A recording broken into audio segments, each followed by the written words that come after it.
அதனாலதான்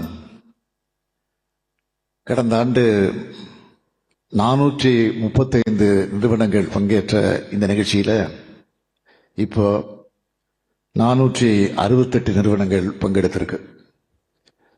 இதை தமிழ்நாட்டின் மீதும் சென்னை மீதும் தமிழ்நாட்டு இளைஞர்கள் மீதும் உலக நிறுவனங்கள் வச்சிருக்கக்கூடிய நம்பிக்கையோட வெளிப்பாடா நான் பார்க்கிறேன். இந்த காட்சியால தமிழ்நாடு வளரும் என்ற நம்பிக்கை எனக்கு இருக்கு. நம்ம திராவிட மாடல் ஆட்சியில தொழில்துறை மாபெரும் வளர்ச்சி அடைஞ்சிருக்கு. தொழில் வளர்ச்சிக்கும் தொழிலாளர் நலனுக்கும் நாம செஞ்சிருக்கக்கூடிய முக்கியமான பணிகளை சொல்லணும்னா 35 லட்சத்திற்கும் மேற்பட்ட பதிவு செய்யப்பட்ட எம்எஸ்எம்இக்களோட இந்திய அளவில் 3ஆம் இடத்துல இருக்கிற நம்முடைய தமிழ்நாட்டில் இந்த நிறுவனங்கள் மூலமாக 2,47,00,000 நபர்களுக்கு வேலைவாய்ப்பு உருவாக்கப்பட்டிருக்கு. 14 தொழிற்பேட்டைகளை உருவாக்கி இருக்கிறோம். இன்னும் உருவாக்கவும் போகிறோம்.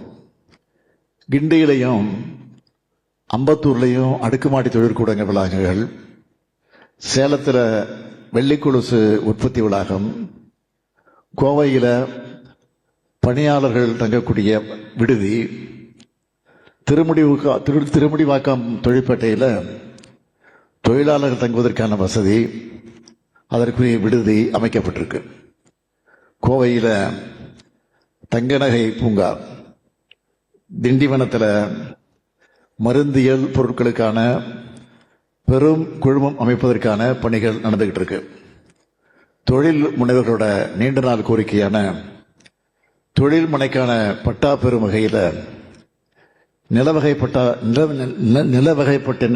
பயன்பாட்டினை மாற்றுவதற்கு அதிகாரம் பெற்ற குழு அமைக்கப்பட்டு தற்போது வரை 6,402 ஒதுக்கீட்டாளர்களுக்கு தடையின்மை சான்று வழங்கப்பட்டு 2,688 நபர்கள் பட்டா பெற்றிருக்கிறாங்க. இதே போல நம்ம அரசோட உழைப்பால தொழிற்பேட்டையில் தமிழ்நாடு அடைஞ்சிருக்கக்கூடிய முன்னேற்றங்களில் சிலவற்றை சொல்லணும்னா, இந்தியாவோட உற்பத்தி துறை சார்ந்த மொத்த உற்பத்தியில் தமிழ்நாட்டுடைய பங்களிப்பு 11.90 விழுக்காடு. மோட்டார் வாகன உற்பத்தி, ஆயத்த ஆடைகள் மற்றும் தோல் பொருட்கள் உற்பத்தியில் தமிழ்நாடு முதலிடம். ஜவுளி இயந்திரங்கள் மற்றும் மின்னணு பொருட்கள் உற்பத்தியில் 2வது இடம்.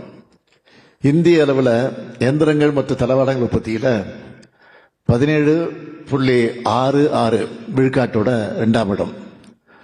தமிழ்நாட்டோட தொழில் முனைவோர்ல பெண்களுடைய பங்கு 30 விழுக்காடு. இன்னும் பெருமையோடு சொல்றேன், இந்தியாவில் இருக்க 14,90,000 பதிவு செய்யப்பட்ட பெண் தொழிலாளர்கள் 6,30,000 பேர், அதாவது 42 விழுக்காடு பெண்கள். நம்ம தமிழ்நாட்டில் இருக்க தொழிற்சாலைகள் தான், அந்த தொழிற்சாலைகளில் தான் பணிபுரிகிறாங்க. 2024-25 ஆண்டில் $30.50 பில்லியன் அமெரிக்க டாலர் மதிப்புக்கு ஏற்றுமதி செஞ்சு இந்திய அளவில் 3வது இடத்தை பிடிச்சிருக்கோம். ஏற்றுமதியில் முதல் 4 மாநிலங்களில் 2021-22 ஆண்டிலிருந்து தொடர்ந்து ஏற்றுமதி மதிப்பு அதிகரிச்சுட்டு வருத ஒரே மாநிலம் நம்முடைய தமிழ்நாடு தான். தொழில் வளர்ச்சிக்கும் தொழில்துறையினருக்கும் தொழிலாளருடைய நலனுக்கும் என்னவெல்லாம் தேவைன்னு உன்னிப்பாக கவனித்து செயல்படுவதற்கு காரணத்தால் தான் இதெல்லாம் சாத்தியமாச்சு. பல்வேறு சுய வேலைவாய்ப்பு திட்டங்களின் கீழ் கடந்த 4 ஆண்டுகளில் 59,915 புதிய தொழில் முனைவோருக்கு 2,031 கோடி ரூபாய் மானியத்தோட 5,209 கோடியே 51 லட்சம் ரூபாய் கடனுதவி வழங்கப்பட்டிருக்கு. திராவிட முன்னேற்ற கழக அரசு என்றால தொழில் வளர்ச்சி தான். அதுலேயும் எம்எஸ்எம்இக்குன்னு அதிக முக்கியத்துவம் கொடுப்போம். அதனால தான் நாட்டிலேயே முதலா 2008ஆம் ஆண்டிலேயே MSMEக்குன்னு தனிப்பட்ட பாலிசியை வெளியிட்டோம்.